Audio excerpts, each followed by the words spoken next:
right, welcome to another episode of Piecing It Together, the podcast where we take a look at a new movie and try to figure out what movies might have inspired it. And today on the show, we are live from Maya Cinemas to talk about The Bride. We had a great time over there at Maya Cinemas with Michael Keene, William-Patrick Coleman, and Destiney Cain. We got into a lot of great puzzle pieces on this one, some fun audience participation. This was a great show. The movie, it was okay. But the conversation around it, we had a great time. Thank you to Maya Cinemas for having us out. Thanks to everyone who showed up. That's coming up here in a second. Before we get to it, I do want to remind you, as always, to make sure you are subscribed to Piecing It Together wherever you listen to podcasts, and follow us on social media at PiecingPod to find out about everything else we got going on, including more live shows coming up. With that said, let's talk about The Bride. All right, we are going to get into this movie. I'm David Rosen, the host of the Piecing It Together podcast. Before we get into The Bride, I'd like to introduce my panel here. Michael Keene first up. Happy to have you back. Introduce yourself to everybody. Hi, I'm Michael Keene. I make movies sometimes, usually about things fucking other things, or killing other things, or fucking and killing other things. That's You just made another one. I did. I premiered my new movie, Dr. Deathface, over at the Palms just a couple weeks ago. Yeah? Yeah. It was a wild time. Yeah. Vagina bed. That's the only thing I'll say about it. Yeah. Destiny up next. Introduce yourself to everyone. Hi, my name's Destiney Cain. I'm the president for the Obsession of Las Vegas, which is a Rocky Horror Picture Show shadowcast here in Las Vegas.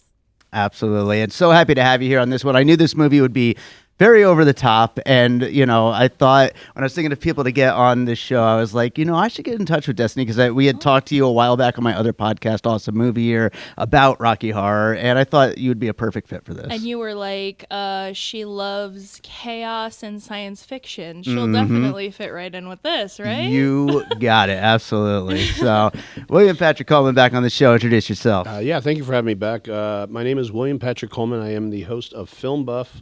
It is a show that I host on YouTube. We're going through a little bit of a reconstruction phase, but we kind of specialize in celebrity interviews and just movie podcasts, movie news, and movies. Absolutely. Yes. Well, getting into The Bride, I think we should just kind of start off, just kind of go around in a circle before we get into puzzle pieces, just about our, where do you stand on, these Universal monsters and The Bride of Frankenstein as a movie, and Frankenstein, and, just all this kind of stuff.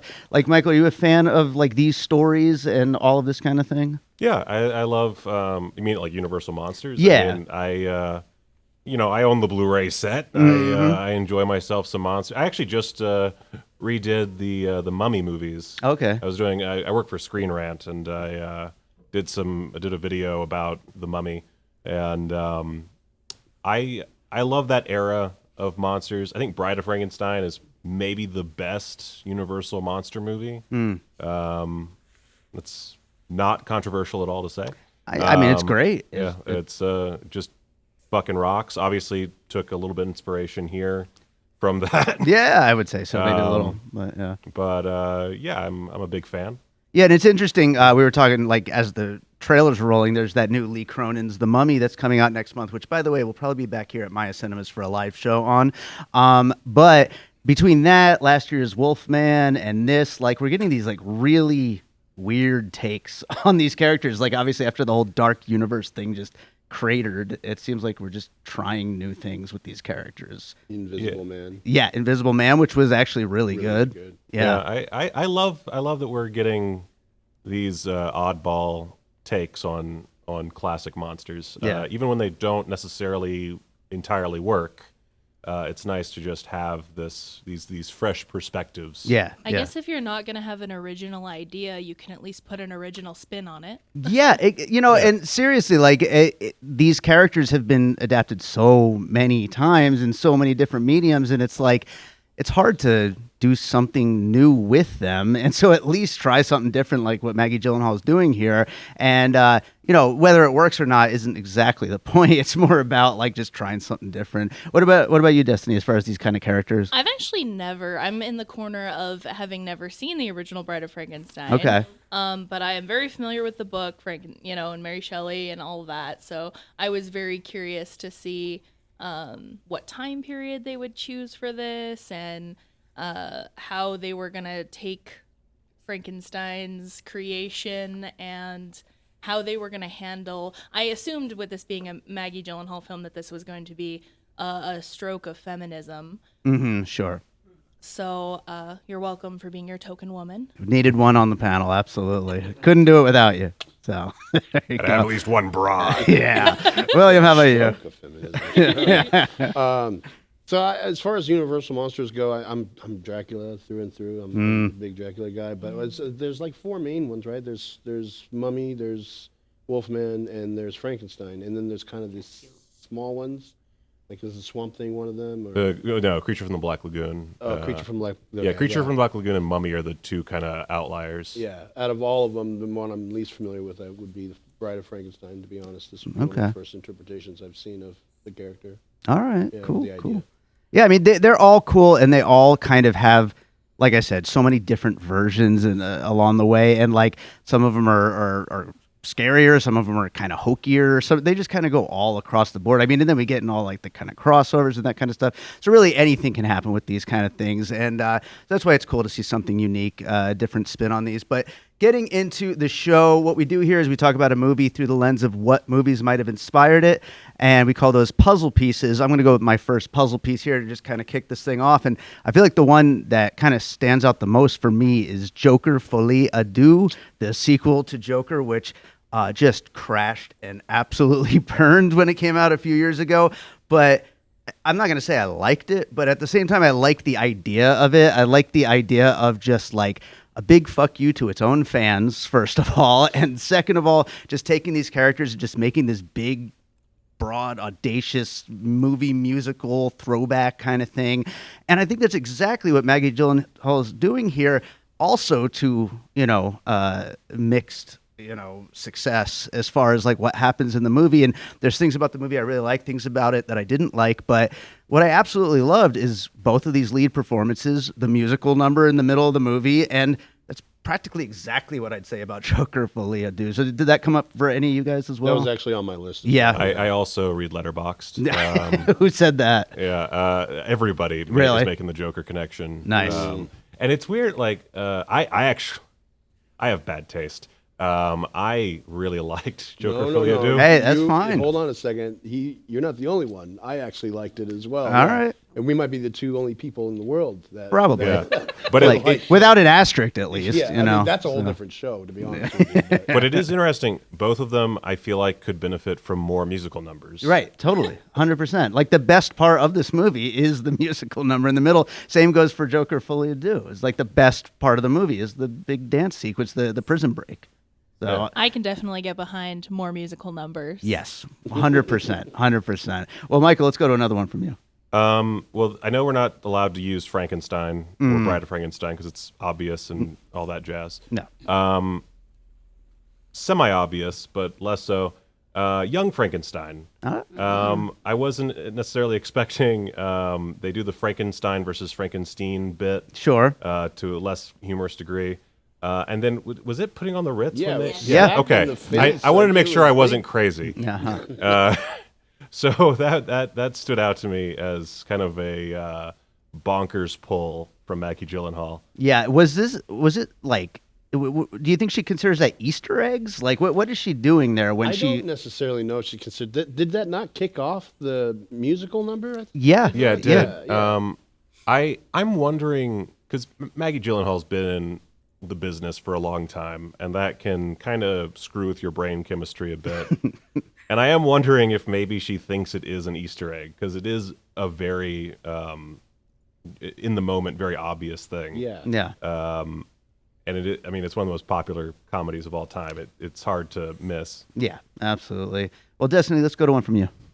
Well, I think the obvious one that I know the most about would be to talk about the Rocky Horror Picture Show. Yes, all right. So I think that anyone who's seen the Rocky Horror Picture Show knows that it is absolute what is happening with this plot. There are aliens. What is the storyline? And I definitely felt that way throughout this movie. I was very confused. So in the Rocky Horror Picture Show, I mean, Rocky Horror is basically Frank's bride. Mm-hmm. And, you know, Rocky is created to be the bride for Frankenstein, who's the actual doctor. So it's a little bit of a character, you know, mashed together in a way.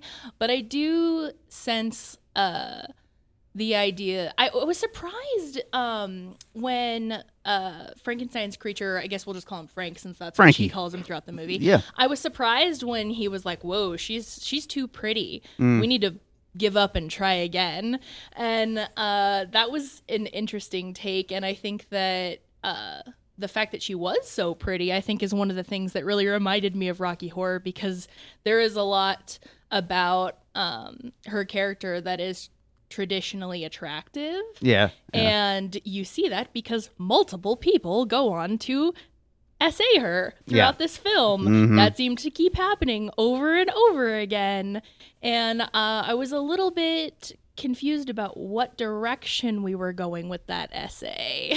Yeah, that was definitely like, I feel like that was like a major part of what she was going for with this movie, but then it's also kind of like, well, but then what exactly are you saying with that? Like what's happening here exactly? Yeah, I wasn't sure what the conversation around that was supposed to be, but I think that that's one of the things that you either love or hate about this movie when you watch it is, does it matter what the conversation is if you're having it with yourself, you know? Yeah, and I mean, to bring it back to your puzzle piece of Rocky Horror, which absolutely, I like going into this, I was like, I hope this movie is that campy and over the top and insane, and like, it is and it isn't. Like, it also takes itself a little too seriously. I don't think it was campy at all, honestly. Yeah. It definitely was not. I think it lacked a lot of self-awareness that Rocky Horror has. Like, Rocky Horror definitely has a lot of camp in it, but it knows what it is on its face, which is a musical.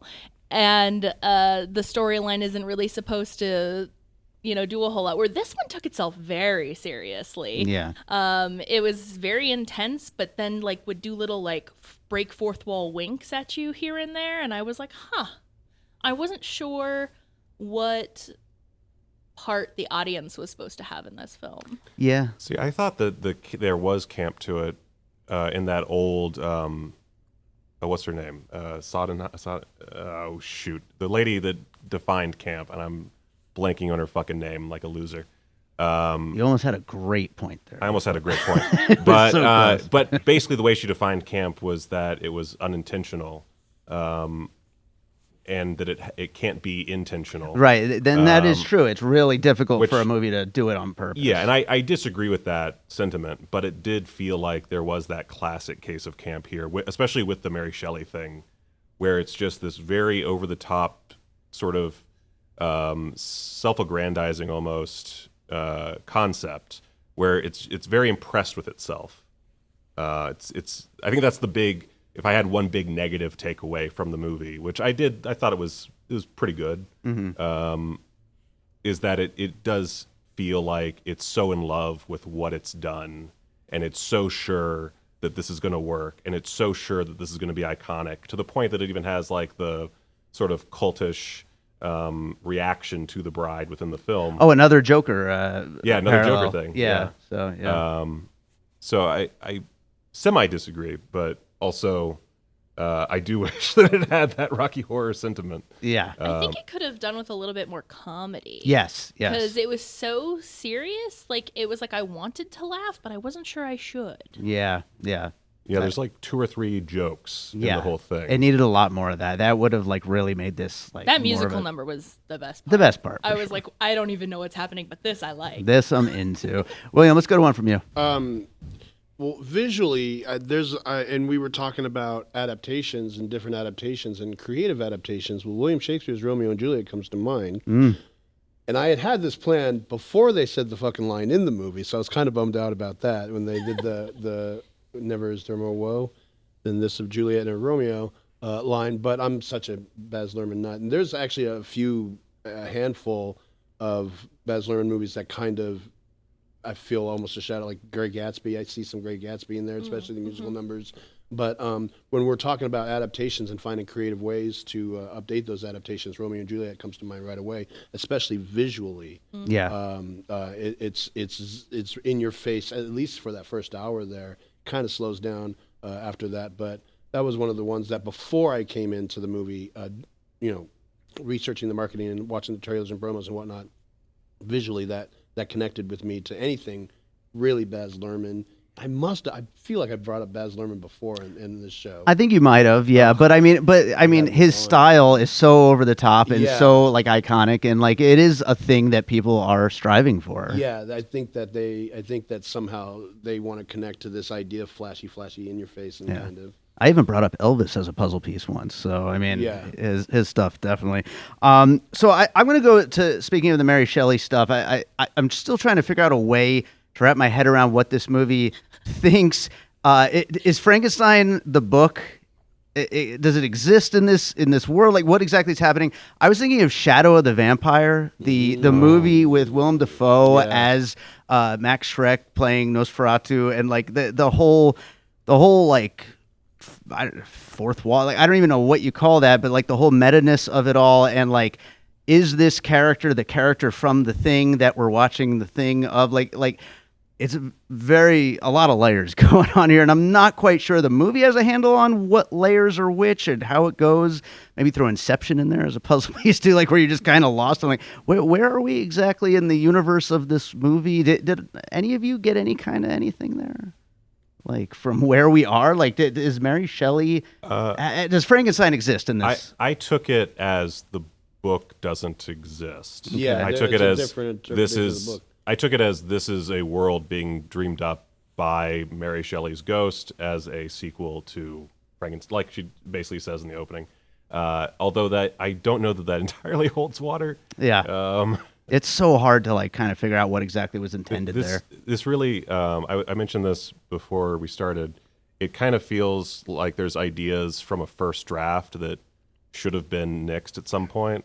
And the Mary Shelley thing is one of those, like, it's a bold move, and Jessie Buckley does a really good job with what she's given. But it's one of those weird things that might be too weird. Yeah. I'm very befuddled. I feel like I think they undercommitted to it in a way, because it's a very interesting concept for a different movie. Yeah. And I feel like if they were going to go with, Mary Shelley's ghost is coming back to write a sequel to her own story, then they should have done that. But this movie had like it didn't really know who needed autonomy. Right. Like, was it Ida who needed autonomy? Was it the bride? Are we creating a whole new person? Like, whose autonomy are we really talking about? Yeah, and based on the opening scene, she kind of doesn't have autonomy because Mary Shelley is like possessing her. So that's just an idea that I just don't think. I definitely second the Inception puzzle piece because I was like, what level are we on right now? Absolutely. Several times. Well, let's go to another one from you, Michael. Well, I mentioned Jessie Buckley.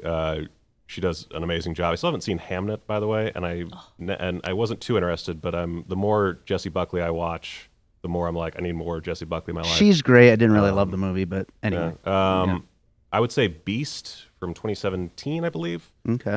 That was her breakout role. Actually, this is gonna be a humble brag moment. I apologize. But I saw that at Sundance when it first came out or first premiered, and it's a really good film. It's also about a sort of toxic relationship, where she may or may not be in love with a killer, and there's a whole thing. I won't spoil it, but Beast really showcases Jessie Buckley's talents, and if it wasn't for that movie, we wouldn't have her in The Bride. Sort of side note, I don't know if this is a puzzle piece, but Maggie Gyllenhaal's previous movie, The Lost Daughter. Also really good. I just watched that for the first time. Most accurate representation of parenthood. But another just great Jessie Buckley performance that led to this, I think, really solid piece of work from her. Again, there are problems with the movie, but I think Jessie Buckley just knocks out of the park. Yeah, she's great in everything. And also throw a little bonus puzzle piece in. I'm thinking of Ending Things, the Charlie Kaufman movie, when she starts throwing out the Pauline Kael reviews, and she's just throwing on these thick accents, and like it's showing her accent work in this is like something that I think kind of that was like a little preview of there. But she is such a talented and dynamic performer, and I think she did such a good job of capturing the direction she was given. Like they really wanted it to almost be like a United, have you seen United States of Terra? Oh, hell yeah. Where it's almost like Yeah. a multiple personality thing living within this one body. yeah, So, and she did a great job of that. absolutely. Is United States of Terror a puzzle piece you had on your It list? wasn't on my list. It just I like popped it, though. into my mind. I like it. Well, let's go to your next one then. My next one was a film called Bones and All. Ooh, So Bones and All is a really great film about a young girl who is kind of like a cannibal, but they also kind of hint that she's some kind of cryptid, and just goes on kind of like this journey and picks up another, they call them eaters, and played by Timothée Chalamet, and they kind of go on this like little rampage, killing and eating people. And they have this really intense connection and relationship, both because they have to like eat to survive and kill to survive, and also because they're like romantically attracted to each other. And I kept wanting to find like more like chemistry and romance between Frank and the bride in this. It felt a little forced to me. I didn't really feel a whole lot of like chemistry. I think it was partially because I don't think she could really commit to like who she was. And it was very obvious that that Frank had an idea in his mind of who he would love and what he wanted and who he's attracted to.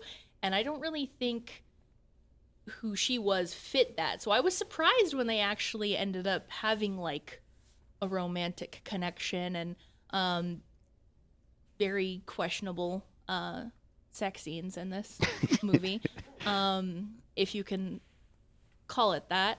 I really wanted a little bit more like, I don't know, like a little true romance. Like if you're gonna kill people and do it with a little flair, like, yeah, it was a little hot afterwards, but I didn't really get that from this. So Bones and All, I think, did it a little bit like better as far as like a true connection. Yeah, Bones and All is great, and definitely you feel the romance, you feel the connection, and you feel that it's also just this fucked up story, and so it just all really like comes together in a unique kind of way. And I do think it's a great piece for this because it is a fucked up love story, basically, even though it doesn't quite work. It the same. doesn't commit. Yeah, it doesn't commit, like you said. A lot of disparate ideas, but doesn't really commit to. Yeah, the fucking romance did drive me a little nuts because they get to that point where they're reaching that conflict of Frank lying, and being full of shit, and then it doesn't really go anywhere. I was surprised when the bride announces I'll love him till the end at the end, because to me, this was more a story about like limerence, not love. Like they both had these very idealized versions, and it was just kind of like, well, this is the person who has the same story as me, so I've got to commit to it. And it felt a little disingenuous. Yeah, which is weird considering the feminist attitude that it's approaching things with, or attempting to. Yeah, absolutely. Yeah, feminist attitude. I didn't really feel that at all in this film. I struggled a lot. I struggle a lot with film in general when they decide they're going to use assault as a plot device. Yeah. And I think in this film it just kept happening, and I was like, really? We're going to do this again? And like, if you do it like that, I think you have to like say something, like use it in a different way or have something different to say about it.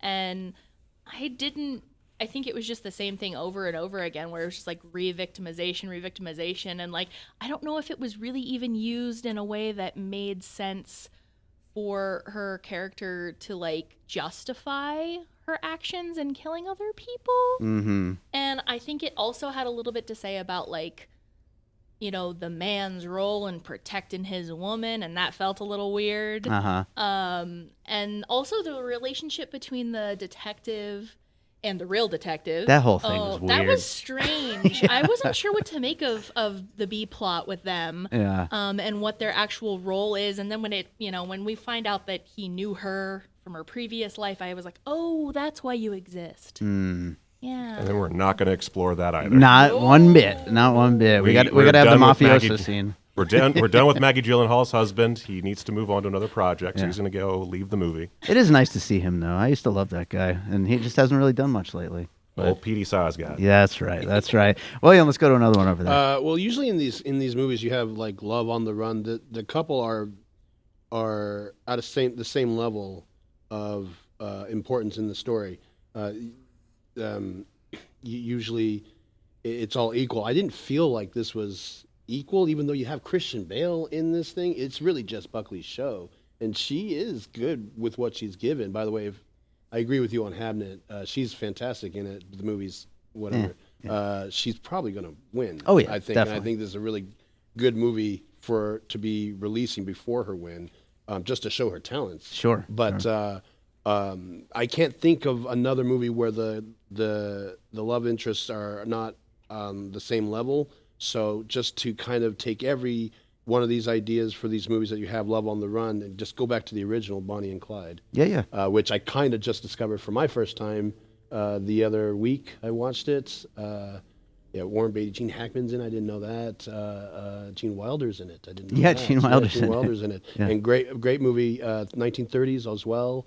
So it's got this look. Also, when they commit crimes together, their obsession with each other kind of intensifies, as in both movies. And that's kind of how these things really start. There's like a small interest or attraction to each other, but once they commit, that's really what they are in love with each other, is that they can commit these crimes together. Yeah, So I kind of see that similarity. Yeah, that inspired Bones and All, of course, and then all the way around. Yeah. But yeah, I mean, definitely a classic, and works really well as a piece here for sure.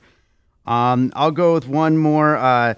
You know what? I mean, speaking of Frankenstein-inspired movies and feminism and assault, let's go Poor Things for a puzzle piece here. Stolen. Stole one. All right. But I think that, like you were saying, this doesn't say anything with the assaults, but that movie I think really, really does, and like has a lot more on its mind, and like a lot of things that it more clearly has a mission statement, and it clearly gets to it. And but they do come from similar places. I think they're both trying to say similar things with a Frankenstein story told through a feminist lens.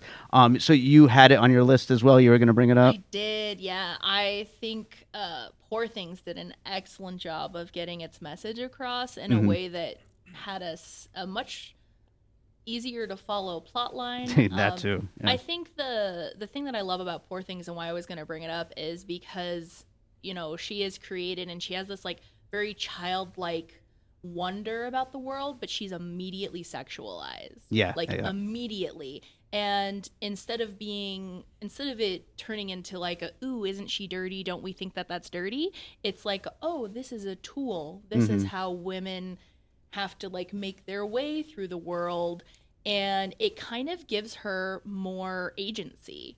And in this movie, every time she grasped for agency, the bride, like when the bride was dancing and just having this like really joyful moment, like joy in existence, immediately it's rewarded by like an implied gang assault, and then you know they get followed out, and I was like, so I was thrown off by that because I was really excited to see like that joy in in just existing. Yeah. And I feel like that was kind of a little bit gone in this film, which was surprising to me because I feel like most of these movies where we play with the creation myth and we play with, you know, is it okay for man to create and like give life to things? Like whenever we play with that, I think we at least do explore a little bit of childlike wonder and a little bit of like, wow, isn't this so cool to be alive? And there was no point during this movie where I felt like either of those characters really enjoyed life. Yeah. Even when they were committing crimes together and when like they were thrilled, there was no real like joy. Yeah. And that made me kind of sad. It is a little bit sad. Yeah, a bit of a downer for sure. Well, Michael, let's go to one more from you. Well, this is kind of the same thing as Bonnie and Clyde, but 1973's Terrence Malick film Badlands. Hell yeah. Which is kind of what I was hoping this would be more like a fucked up musical version of Badlands. But you kind of get that a lot from like their when they get stopped by the police, like that whole just like driving along, the montage. Basically, anytime they're in the country, you get that feeling like from Badlands. And I would be shocked if Maggie Gyllenhaal did not take from that film. But I really wish he'd taken more, because that one is a very simple story of two lovebirds going on a killing spree. That's basically the whole movie. And this really, I can't harp on it enough, just needed to be a simpler movie. Because it's just trying so much. It's like a mini-series worth of ideas crammed into, I think, under 2-hour runtime. Yeah, it felt into About that. I definitely would have watched this as a mini series where each of the individual wonderful ideas were explored in an episode. Yeah, no, absolutely. Yeah, there's so much. I think that's why I do kind of like the movie, is it has so many great ideas. It's very ambitious. Yeah, very it's ambitious, Yeah. very audacious. I love audacity in a movie, but it can't quite. It's just too much for it, and I don't think she knew I think she just wanted to make a Bride of Frankenstein riff that spoke on feminism in some capacity, but didn't really have a final like concept of what that should be. Yeah. And that's too bad. That's too bad. Destiny, let's go to one more from you. One of the things I noticed throughout this film is the way that the male characters talk to the female characters, and it really rang for me and reminded me of The Substance. Okay. So in The Substance, especially like the manager character, who a very famous actor whose name eludes me. Yes, Dennis Quaid. He talks to her in a way where she's like kind of property, and it's like the females are like little chess pieces on the board for the males. And I think that was one thing that I did appreciate about the detective storyline, was it was like, oh, you go entertain the other males while I do the work. And that was very fun and entertaining. And also there was a moment in the beginning where before she actually dies, where the male character is like trying to get her to eat the oyster, and he's just being a creep about it, and he's like, I think he wants her to say like, yes, say yes sir, or something like that. And it's a very like asserting dominance, like icky thing, and they do this like gross food thing that reminded me of when Dennis Quaid is like eating the shrimp in The Substance, and I was like, oh, are we gonna have like a gross like food moment? Which there's a lot of those going around right now. If you've seen like Wuthering Heights, everybody's using food to make gross and like sexual innuendo things, and I'm like, I kind of love it. Yeah, that's great. That's great. That moment in The Substance is so damn good. But William, one more from you. There's a couple I could choose from, but you had said The Joker, which on my list, and you mentioned True Romance, which is another one that was on my list. But to take away out of the couples in a movie thing, I'm going to break the rule and talk about The Bride. Have you heard of The Other Bride? I wanted to watch it before this. Yeah, I never heard of this movie. Yeah. So I kind of wanted to bring it to anybody's attention if they never heard. Sting stars in a movie called The Bride. Uh-huh. I don't know if it was the last Bride of Frankenstein adaptation or not, but it stars Sting as Frankenstein. Clancy Brown is the monster. Jennifer Beals is the bride, which is great. Oh, and amazing. Cary Elwes is in this, and so is Timothy Spall. It's not a good movie. Oh, I'm sure it's terrible, but it sounds so great. Yeah. It's not like this either. They're completely way different. So again, I kind of appreciate at least the attempt to do something different. But yeah, you guys are right. This movie has way too many ideas and not enough time to expand on these ideas. Not that the ideas are bad, but it's just too much going on. Yeah, too much going on. Yeah. Well, I want to get some audience participation going here. I see a hand right there already. So my first one that came to mind was The Elephant Man. The Elephant Man. I felt so bad for John Merrick in that movie, and at the very beginning when Frank is all like bandaged up and he sees his idol like on the screen, he goes to the theater and gets to see him, and then he gets all dressed up and like he sees himself in Ronnie Reed's like perspective dancing and doing his whole number. And then in Elephant Man, John gets to go to the theater and he gets all dressed up, and that was such a good parallel for me. I like that. But then also, when you were discussing like the Mary Shelley stuff, was the Goosebumps movie that came out a few years ago. Okay. Where Jack Black plays R.L. Stein, and so it was like is this a situation where what you write comes to life? Like you said, does the Frankenstein book exist in this 1930s world? Is Mary Shelley in limbo? Is she an ancestor? Is this her dream vision of what the bride would have done? Because they put out that PSA about in like 1808, Mary Shelley wrote it on a dare, and like that's it for like the PSA, and then you get into the story. So I definitely was confused as to kind of what medium or fourth wall breaking or meta-ness was going on. Yeah, I love both of those. And for anyone who hasn't seen, have you guys seen Gothic, the Ken Russell movie? Yeah, that's a movie that kind of like shows what really happened the weekend that Mary Shelley wrote Frankenstein. Oh, Gothic would have been a great puzzle piece. Yeah, so that's one I was thinking about. But yeah, it's a very fun movie, insane. But yeah, and Elephant Man, great one there. Mom, let's let you let loose for a second. It was pretentious. It was an hour too long. There were two shots that I liked very much. Too long, One was in the wheat field when they were in front of that car. It reminded me of Bonnie and Clyde. Yeah, Which somebody just said something about. And the other shot I liked was when the bad guy, Godfather, when everybody left the room behind him, the shot of the jars. Mm-hmm. Because the jars had all those parts in it. All the ladies' tongues. And I thought that was kind of an homage to Young Frankenstein when he picks out the abnormal jar. And I thought that was terrific. I didn't understand, was Greta supposed to have something to do with the trans community back in the 30s? Because they certainly didn't make her a very attractive maid or Greta's helper. the assistant? Is that The what? assistant. I Okay. thought she was a little bit over the top, and I didn't understand if there was a point that was being made. I was also wondering if something more was going to happen with that character. She just was there. Yeah. And she was.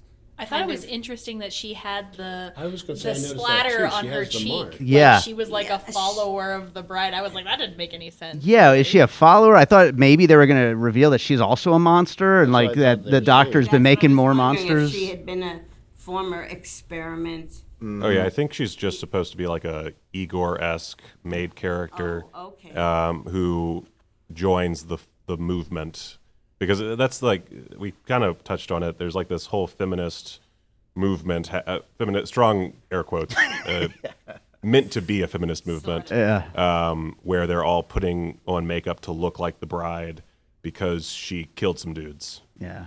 Brain power? Is that what it said? Or brain Brain attack. brain attack. Okay. Yeah. Thing. You mentioned a movie. I guess it's with Jake. Whatever. Beast. I could swear I just watched for the third time about a week or two ago a movie called Beast with Idris Elba, and he Very plays- different Beast movie, but I yeah. prefer Idris over Jake. Yeah. That's, okay. Watching Idris Elba hunt a lion is always fun. Come So, on, Idris, give yeah. me a break. Yeah, it's great movie. Right here. Slurp. I don't know if you can. I'm like all decked out in Bride of Frankenstein. Hell yeah. It's so okay. This is gonna probably sound blasphemous and weird. As someone who's, I'm a big fan of the Bride of Frankenstein, but I didn't enjoy the original movie just because one, she's not in that much, and I thought it was kind Right. of boring. Elsa. Yeah, but I thought she was beautiful. But what made me start loving the Bride of Frankenstein was kind of like the Universal Studios haunted houses. They had a haunted house in 2021, I think, that had featured the bride, and it was like kind of like a continuation of that story.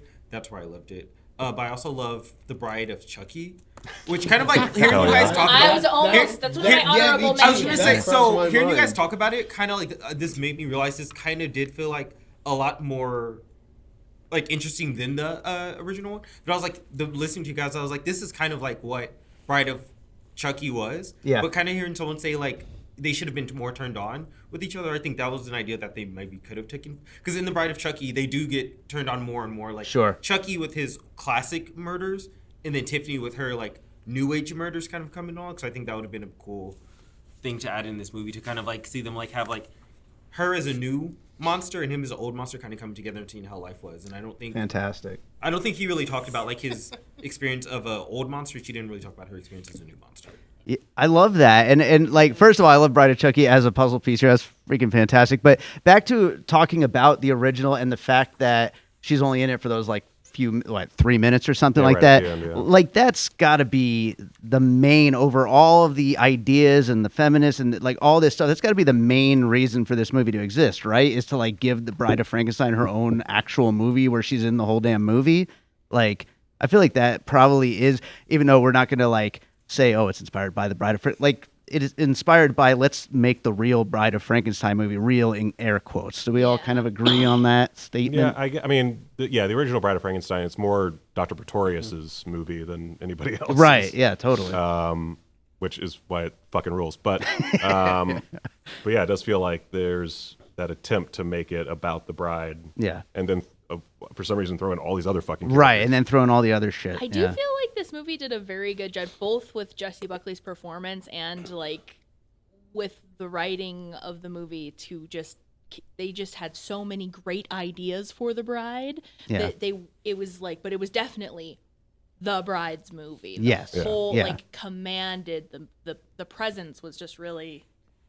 Yeah, Totally. definitely makes up for the short little blip in the original. Yeah. Any more back there? Stylistically, there's a couple of things. It reminded me, especially during the musical numbers, of Coppola's The Cotton Club. You know, Cotton Club. the time period, and Yeah. you know, visually. And I'm glad that both Badlands and Bonnie and Clyde are brought up, because I thought of those, even though they're completely different movies. That thematically, you know, lovers having these aimless crime sprees, and also to go more recently, just reimagining in a modern way and stylistically, that made me think of Wuthering Heights again.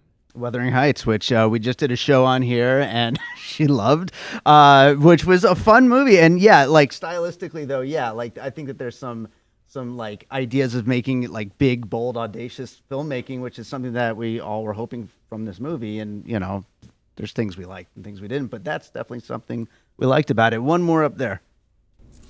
I don't want to keep bringing back to the Joker, but I can't really think of a movie where there's, for the life of me right now, where there's a character who obsesses over a famous person, they meet the famous person, they're dissed by the famous person, and then something bad happens. Yeah. And specifically in that dance scene, or before it started, I was convinced that he was going to have some kind of turn. When it broke into a dance number, and when you're looking at people who are moving in the audience, it looked like, with how he was moving and how the bride was moving, it looked like people were getting thrown around. It didn't look like just they were giving into the dance. It looked like, hey, maybe this is like a, not dream sequence, but something's happening that's, you know, off screen, but we're seeing like their perspective of what's going on in their heads. And then it turned out to be like a dance scene. And I think unfortunately, I came here, I kind of wanted like a little bit more like gore. I want a little bit more like of excitement and things, you know, people getting torn to pieces and fun stuff. Yeah. But when it flashed back to when the police busted in and everybody just stops dancing, I was jarring for me. Because I thought there were going to be bodies. I thought they were going to be holding like arms or something. Like the snap back to reality, I figured was going to be a little bit more visceral than, oh, hey guys, the fuzz is here, stop dancing. Sure. And that kind of took a lot of the fun out of it. That's a problem I had too, actually, was when they got into the dance number, it was like, oh, well, this is like a classic musical thing where it's an interpretation of what's really happening. And then maybe it's one of those mini, I guess, moments in the movie. Speaking of characters who meet their idols and then it turns into a bad thing, The Fanatic, starring John Travolta. Ooh. A big fan, starring Patton Oswalt. Mm-hmm. The King of Comedy. King of Comedy. King of Comedy, yeah, King of Comedy. Jeez. Yep. So, yeah, we got into a lot of good stuff here. One more right there. Oh, yeah, sorry, last one. Oh, you're good. I oddly like this more than Guillermo's version of Frankenstein. I didn't like that movie either. Honestly, it's pretty, but it's so boring. No. So my puzzle pieces were during the club scenes with all the weirdos and the things going on. Babylon. Yes. Oh, fuck yeah, Babylon. Yeah. That's my movie. Yep. Yeah. And also when she was getting groped and fondled, like you mentioned, Jacob's Ladder. Ooh, that's a good pull. There's a scene in Jacob's Ladder. with the flashing strobe lights, and she's getting felt up. It's like shot for shot the same film. I actually have never seen Jacob's Ladder. That's a you big gotta blind see spot. Me neither. Ladder, It's baby. on Yeah. my list, yeah. Oh, we should watch it together. It'll be fun. Not the remake. No, definitely not. Definitely not. But definitely Babylon. Babylon Hive. We are in the building. Let's get into some plugs. We're kind of running out of time here. Michael, where can people find you and everything you're working on? You can find me on YouTube. Just search Michael Keene. I'm the one that's not the guitarist for Faceless. And you can find my movies. The Head is on Tubi. Fatal Future is currently on YouTube, but I don't know where it's going to end up in the future. And Dr. Deathface will be on Blu-ray at some point this year. Actually, The Head is available on Blu-ray from TerraVision if you're into physical media and want to support some mannequin head sucking dick and eating blood and shit movie stuff. Indie film, Spoilers. baby. Somebody did say they wanted gore. Spoilers. Yes. Hey, yeah. Watch his movie. Yeah, if Definitely. you want to see a guy sucking blood out of a freshly beaten to shit skull and then throwing it all back up, The Head's where it's at, baby. Yes. I love Tubi. Asylum Pictures rules. Destiny, how about you? If you are interested in coming to Vegas for the traditional and amazing Rocky Horror Experience, you can check us out at rhpsvegas.com. It's where all of our next shows. We are currently starting a residency at Notoriety, which is on Fremont Street. Nice. And our next show will be May 2nd, 2026. Amazing. Always a fun time coming out to those shows. William, how about you? My show Film Buff lives on YouTube. We also are kind of all over the place as far as we have a Facebook page, Instagram page, Letterboxd page as well. I did say earlier we're going through a little bit of a reconstruction, but you can still see the older shows right now on YouTube under Film Buff Show. Awesome. And I want to thank Maya Cinemas for having us out here. Like I said, we will be back next month for The Mummy, I believe. We're still finalizing that, but I'm looking forward to that one. Also, our first time doing a live show at the Galaxy Theaters Boulevard Mall will be this month for Project Hail Mary on March 19th. So hopefully another home for Piecing It Together live shows. So coming out to that one, you can check out piecingpod.com for all the info. And that's our show for tonight. Thank you so much, everybody. Thank you.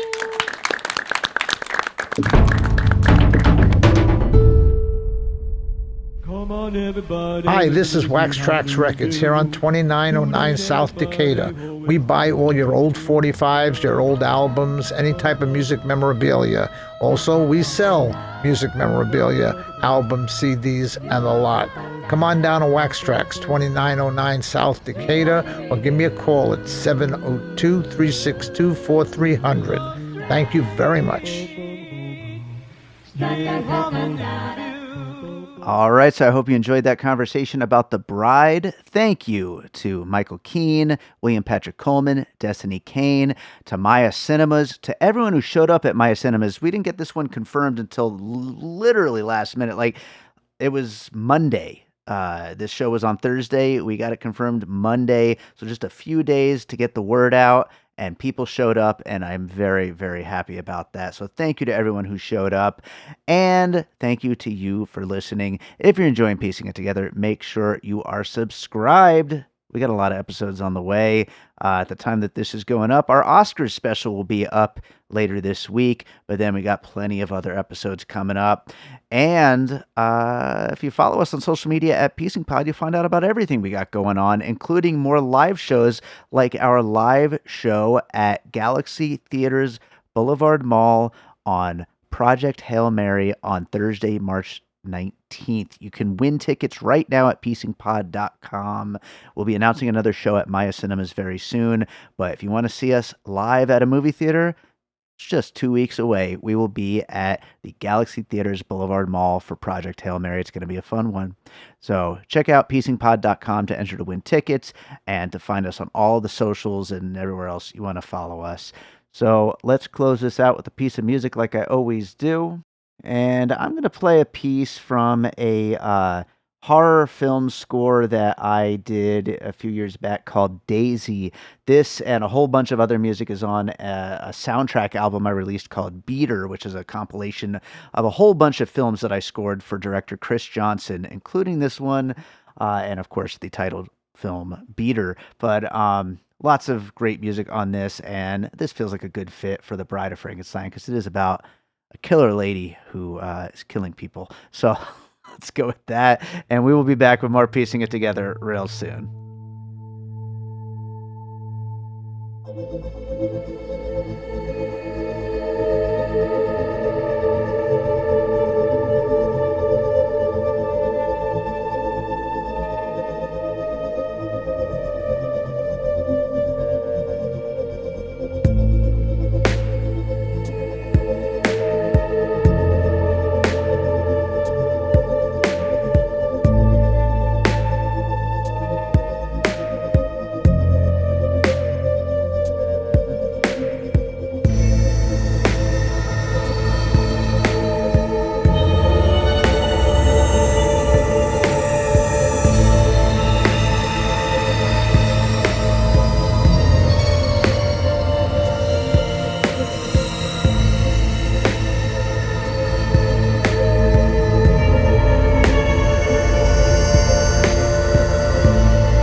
An All Points West production, produced by David Rosen in Las Vegas.